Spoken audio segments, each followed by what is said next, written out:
Most people think power is found in the words we speak. We believe that the loudest person in the room is the leader. But the truth is actually very different. The most powerful thing you can do with your mouth is often to keep it closed. Silence is not weakness. In fact, it is the secret to understanding the world. This is a story about the quiet strength of listening. Let us meet a man named Thomas. He was a high achiever who always had the right answer for every problem. In his professional world, speed was everything. He spoke fast, he moved fast, and he decided fast. Thomas believed that his ability to talk was his greatest strength. He never doubted his own voice because it had brought him a lot of success in his career over the years. His office was located in a modern building in the center of the city. It was a place of constant noise. Phones were ringing, people were shouting, and Thomas was always at the center of it all. His desk was covered in papers, and his schedule was full of meetings. To Thomas, this noise was the sound of progress. He felt important because his voice was the one everyone wanted to hear. He felt very proud of his ability to win every conversation. When a colleague had a different opinion, Thomas would quickly explain why they were wrong.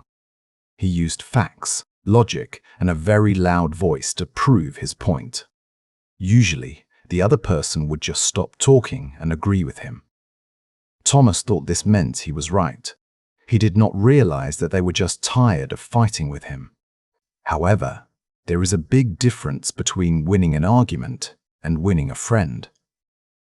Thomas was successful at work, but he was starting to notice a strange feeling. Even though he talked to people all day, he felt distant from them. He was like a captain on a ship who only hears his own commands. He was moving forward, but he was becoming very lonely in his crowded world of noise. Where are you listening to this story from today? It is wonderful to share these moments of reflection with people from all over the world. If you enjoy these stories and want to hear more, please take a moment to subscribe.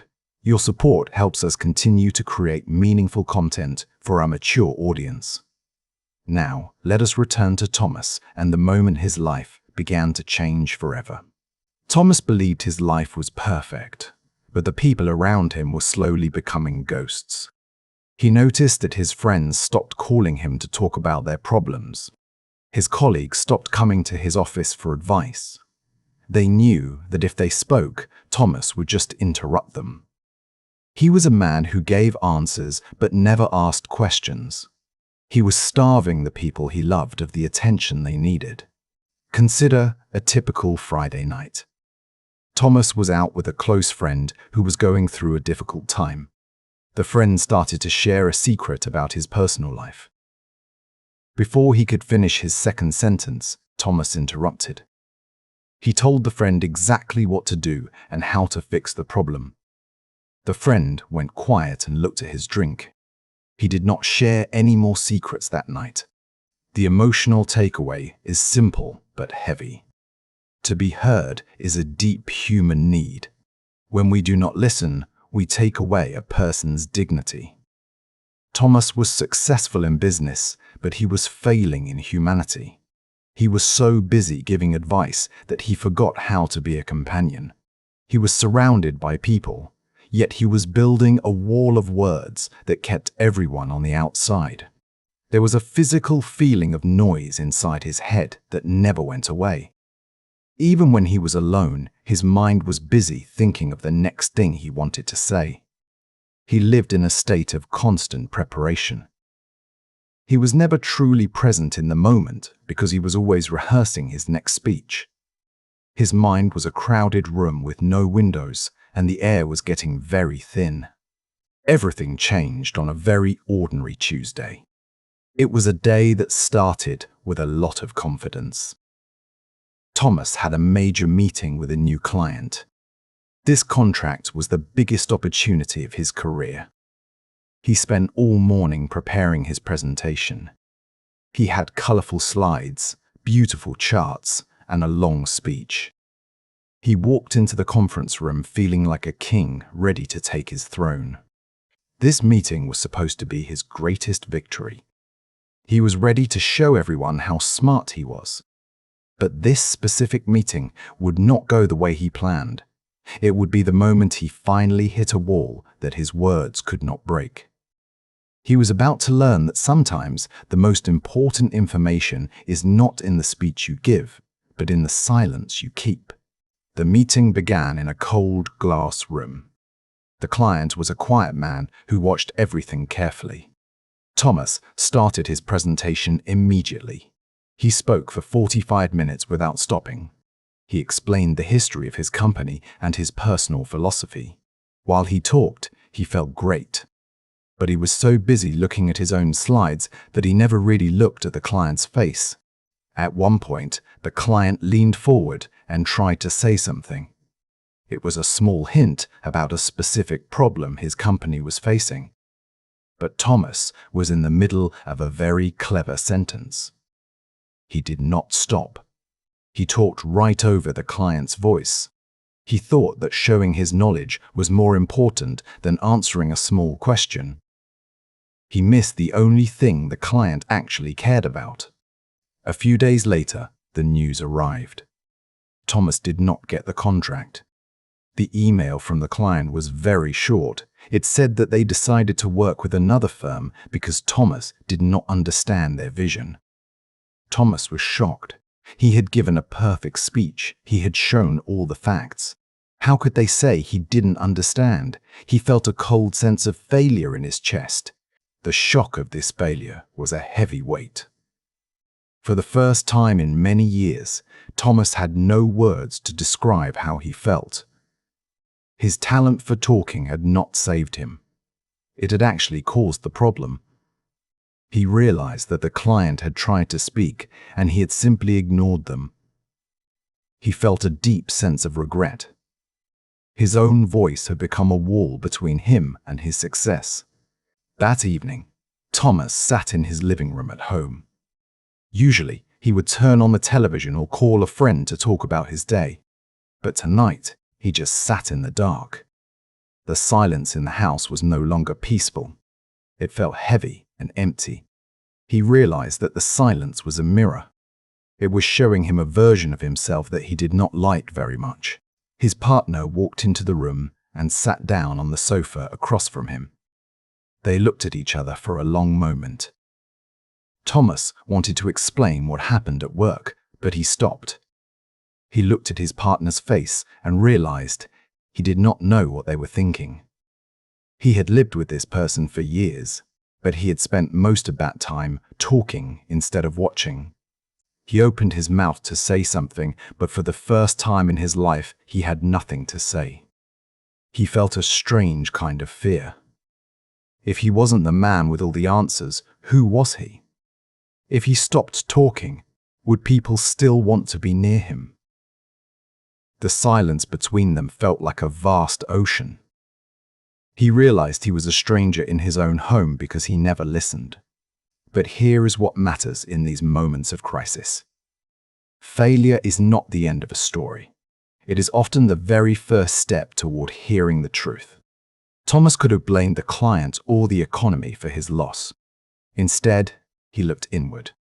He realized his ears had been closed for a long time. This realization was painful, but it was necessary to begin his journey toward a better life. Thomas decided that he needed to change. He needed to learn a new language, but not one made of words. He needed to learn the language of silence. He understood that his current way of living was not working anymore. He wanted to connect with people, not just talk at them. He wanted to find a way to quiet the noise in his head and truly hear the world around him. He remembered an old man he had met years ago named Elias. Elias was a quiet man who worked in a beautiful garden outside the city. People said that Elias had a special gift for making things grow. Thomas realized that Elias didn't just grow plants, he seemed to grow peace. The next morning, Thomas got into his car and drove away from the noisy city to find the master of silence. The garden was a hidden place far from the busy streets. When Thomas arrived, he was struck by the atmosphere. There were no ringing phones or loud voices. He could hear the soft sound of the wind moving through the leaves. He could hear the smell of wet earth and flowers. It was a world that felt alive, but in a very calm and steady way. It was the opposite of his office. Elias was working in a small patch of flowers. He was an elderly man with hands that looked like the bark of a tree. He was moving slowly and carefully. He was not using any machines, just his hands and a small shovel. He seemed completely focused on the plant in front of him. He did not look up when Thomas approached. He was working with his hands, not his mouth. Thomas walked up to the old man and immediately began to speak. He explained who he was, why he was there, and how he had lost his big contract. He talked about his stress, his career, and his desire to change. He spoke for several minutes, waiting for Elias to offer some advice or tell him what to do. He was using his old habit of filling the air with sound. Elias did not interrupt him. He did not even nod his head. He just continued to move the soil around the roots of a small rose. He listened with his whole body, but he did not give any sign that he was going to respond. This was very frustrating for Thomas. He was used to people reacting to his words. In this garden, his words seemed to vanish into the air. 5 minutes passed. Then 10. Eventually, Thomas simply ran out of words. He had said everything he could think of. He stood there in the sun, feeling a bit foolish. The silence between them grew longer and longer. Thomas felt an urge to start talking again, just to stop the quiet. But he forced himself to stay still. He realized that Elias was not going to play his game. Slowly, the awkwardness of the silence began to change. It transformed into a strange kind of comfort. Thomas stopped worrying about what to say next. He started to look at the garden. He saw the colors of the petals and the way the light hit the ground. His heart rate began to slow down. He realized that he didn't need to perform here. He could just exist without speaking. Finally, Elias stood up and wiped his hands on his apron. He looked at Thomas with eyes that were very clear and kind. When he spoke, his voice was deep and slow, like an old song. He did not sound like he was in a hurry. Every word he chose seemed to have a specific purpose. He didn't waste any energy on unnecessary talk. He spoke with the weight of experience. Elias looked at the sky and then back at Thomas. He said, "You are like a cup that is already full of water. If I try to give you more, it will just spill on the ground. To receive something new, you must first become empty." Thomas thought about this. He realized that his mind was always full of his own thoughts and his own voice. There was no room for anyone else. The metaphor was very clear. To listen properly, you must first create space inside yourself. If you are already thinking about your response while someone is talking, you are not empty. You are full of yourself. True listening requires a person to set aside their own ego and their own needs for a moment. It is about making room for the other person's reality to enter your own heart. Thomas felt a small spark of understanding. He asked Elias how he could start this process. He wanted a list of steps or a plan. But Elias just smiled. He knew that Thomas was still trying to use his old, fast-paced brain to solve a slow problem. "You cannot rush silence," Elias explained. "You can only enter it." He decided to give Thomas a very simple task to practice. Elias pointed to a wooden bench under a large tree. "Go sit there for 1 hour," he said. "Do not speak. Do not check your phone. Do not write anything. Just listen to the sounds of the garden. When the hour is finished, tell me 3 things that the garden told you." Thomas was confused. He thought this was a waste of time, but he decided to follow the old man's instructions. At first, the experience was very difficult. Thomas sat on the bench and felt extremely bored. His mind was racing. He thought about his emails, his lost contract, and his dinner plans.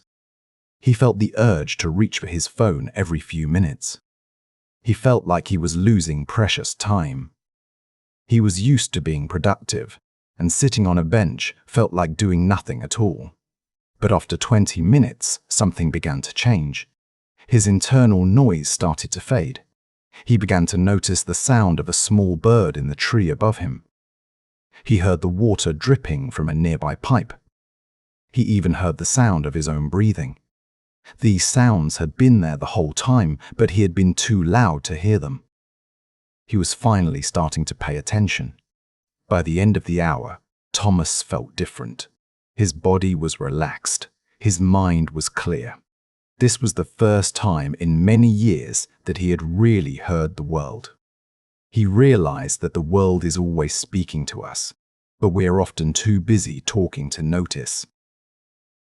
He walked back to Elias with a new sense of calm. He was ready to learn the deeper lessons of the ear. Elias sat down with Thomas and began to explain the 3 levels of listening. The first level is the level of the words.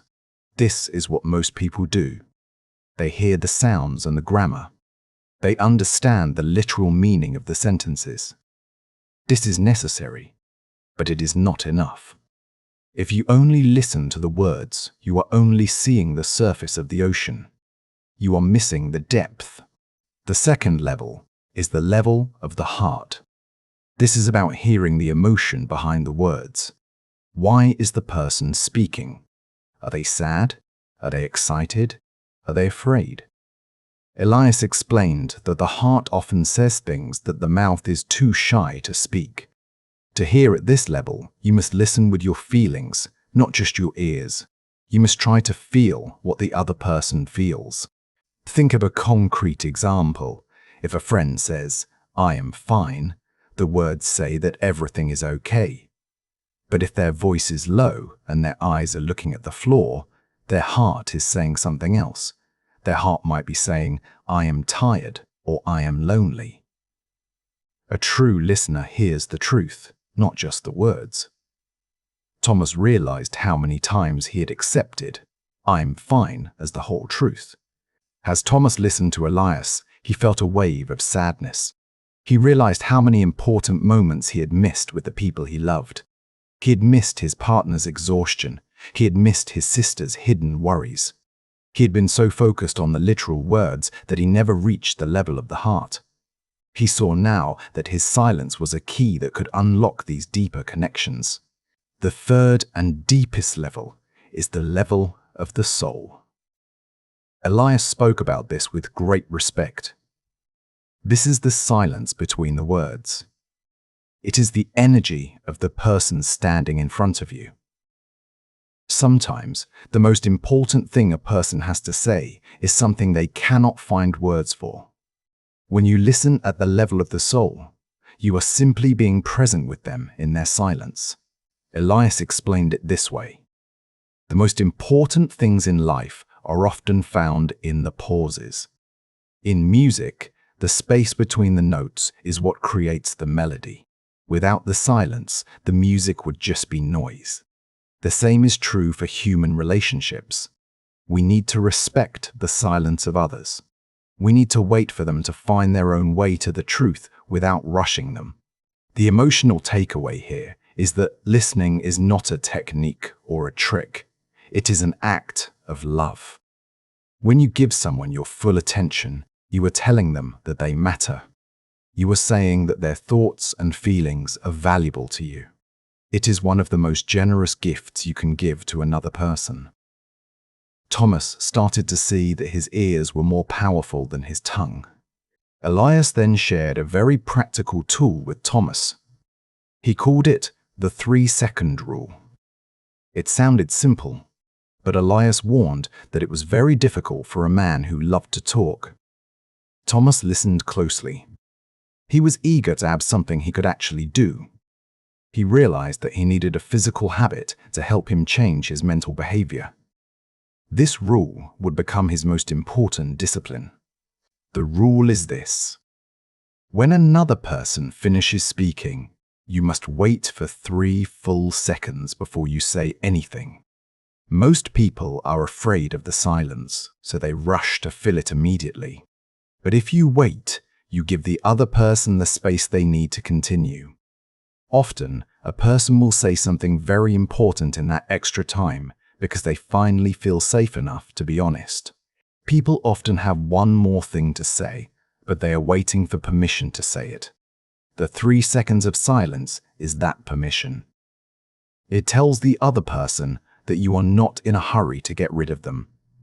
It shows that you are actually thinking about what they said. It creates a bridge between 2 people.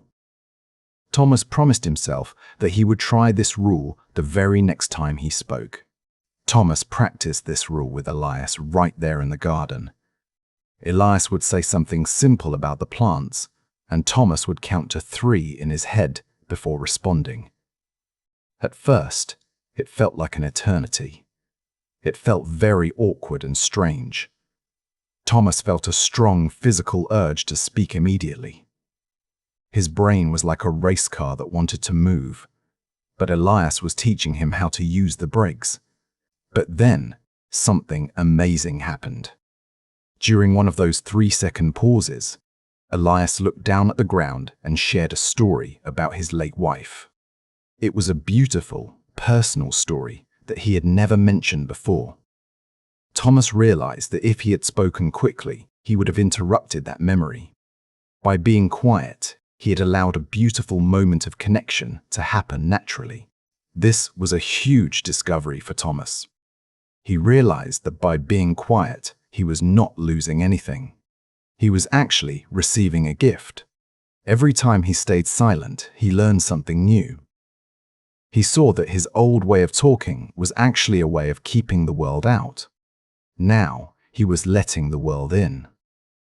He felt a sense of wonder. The garden was no longer just a place, it was a teacher. The shift in his mindset was deep. He understood that he should not listen just to find a way to respond. He should listen to understand. This sounds easy, but it requires a person to be humble. It means you must accept that you don't know everything. It means the other person might have a better idea than you do. Thomas was starting to lose his arrogance and find his curiosity. It is important to remember how difficult this is. Our ego always wants to be the star of the show. We want to be the one who says the funniest joke or the smartest comment. We want people to look at us and admire us. But a listener is like the stage in a theater. The stage does not get the applause, but without the stage, there is no play. Thomas was learning to be the stage.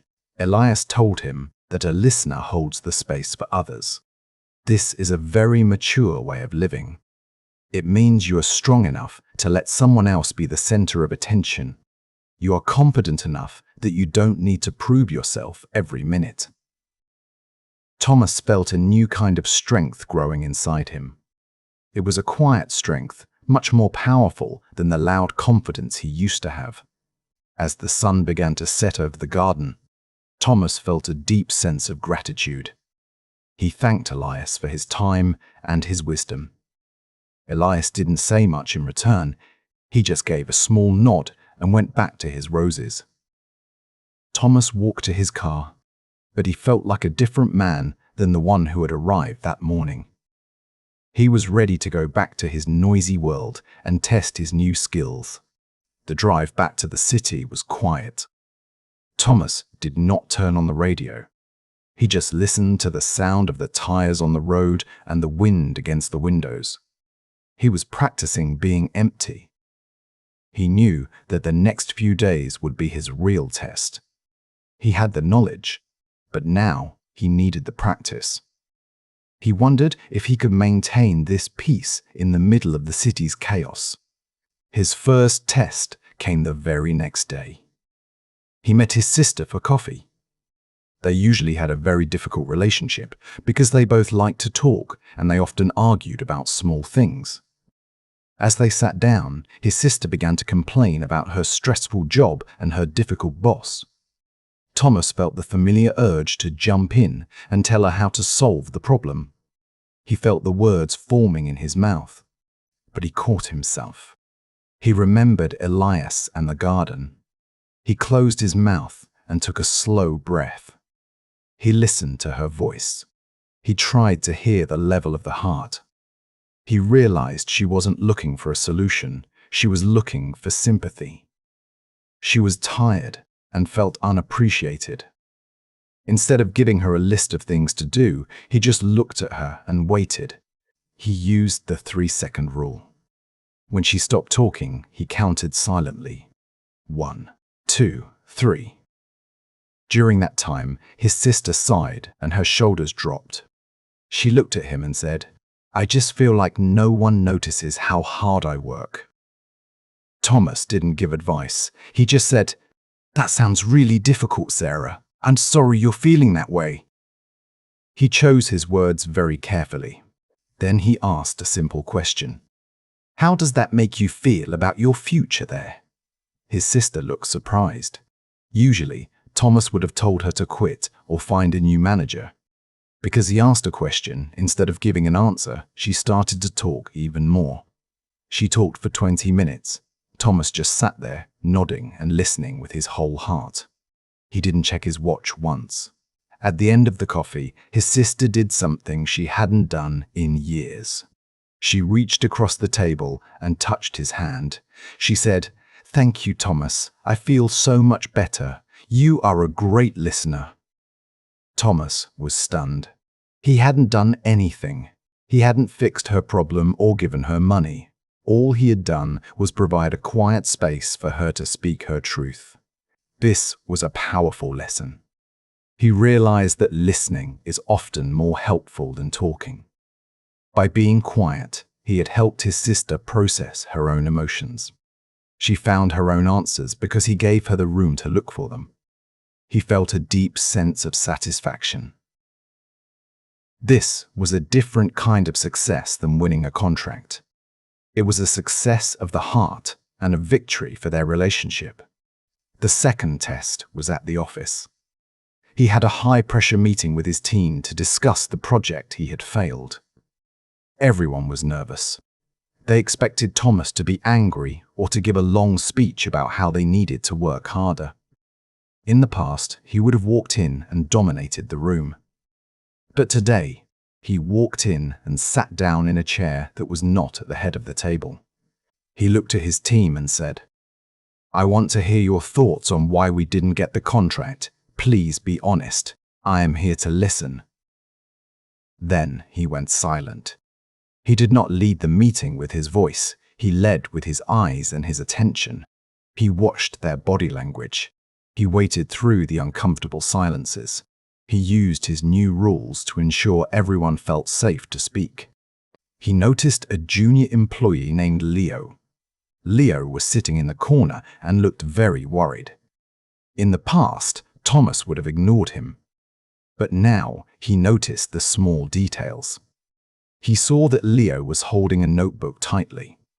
Thomas realized that Leo might have something to say but was too afraid to speak. He invited Leo to share his thoughts, and then he waited patiently. Leo spoke in a quiet voice. He pointed out a very specific mistake they had made in the presentation, a mistake that Thomas himself had made because he was talking too much. The room went very quiet. Everyone expected Thomas to get defensive, but Thomas just nodded and waited 3 seconds. Then he said, "You are absolutely right, Leo. Thank you for being brave enough to tell me that." The atmosphere in the room changed instantly. Because Thomas was willing to listen and accept the truth, everyone else started to share their ideas too. They worked together for 2 hours, and by the end, they had a brilliant new plan. It was a plan that was much better than anything Thomas could have created alone. He realized that his team was full of intelligence that he had been ignoring for years. And this changed everything in his professional life. Thomas became the person everyone wanted to work with. He wasn't the loudest man in the room anymore. He was the most respected. People knew that if they went to Thomas, they would be heard. He built a culture of trust and collaboration. His career began to grow again, but this time it was built on a solid foundation of mutual respect. He was no longer just a boss. He was a leader. He understood that a leader's job is not to have all the answers, but to ask the right questions. He learned to value the silence of a meeting as much as the talk. He found that projects moved faster when people felt understood. His life at the office became less stressful and much more productive. He had finally mastered the art of quiet influence. His home life also transformed. He and his partner began to have real conversations again. They sat together in the evenings and really talked about their dreams and their fears. Thomas found that he was much more connected to his partner than ever before. The silence in their house was no longer heavy or empty. It was a warm and peaceful silence, full of the presence of two people who truly knew each other. As we look back at Thomas's journey, we see a complete transformation. He started as a man who used words as a weapon to win. He ended as a man who used silence as a tool to connect. He discovered that the world is full of beauty and wisdom if you are quiet enough to hear it. His legacy was no longer about his speeches or his charts, but about the way he made people feel. We live in a world that never stops talking. Everywhere we go, there is noise. We are told to find our voice and to speak our mind. We are encouraged to be loud so that we are not forgotten. But we are rarely told to find our ears.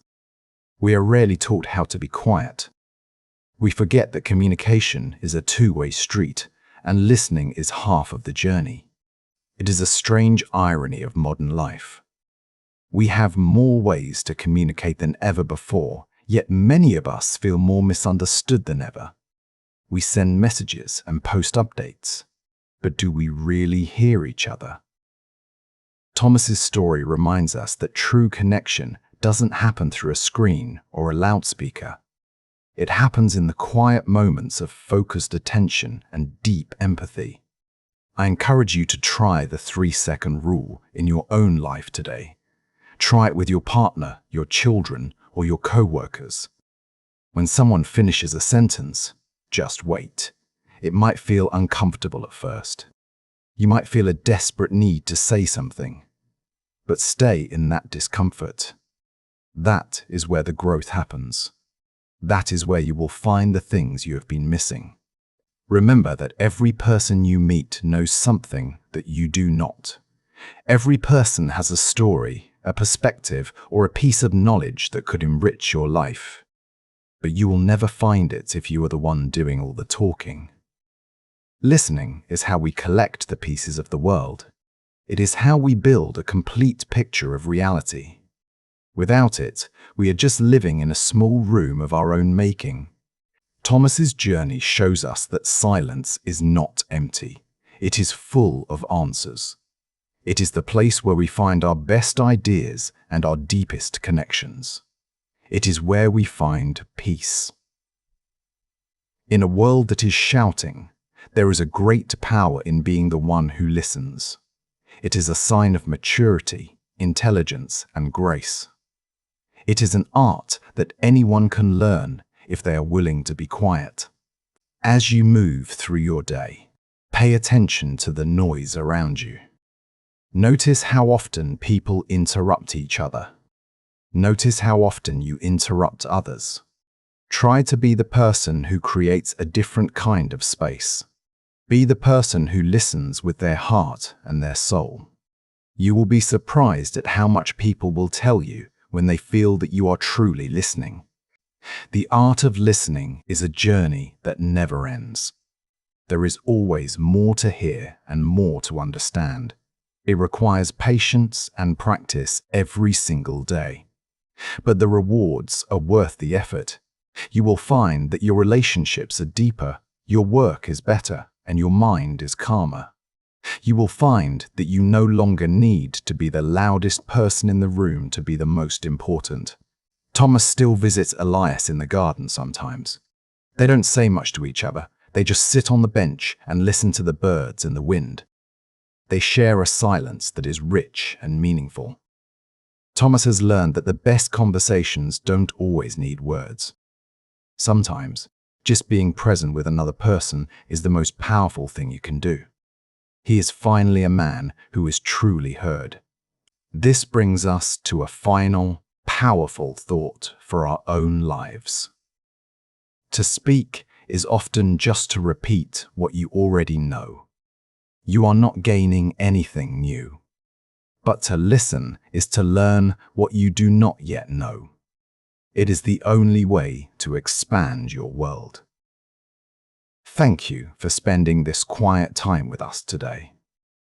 May your ears be open, your mind be empty, and your heart be ready to hear.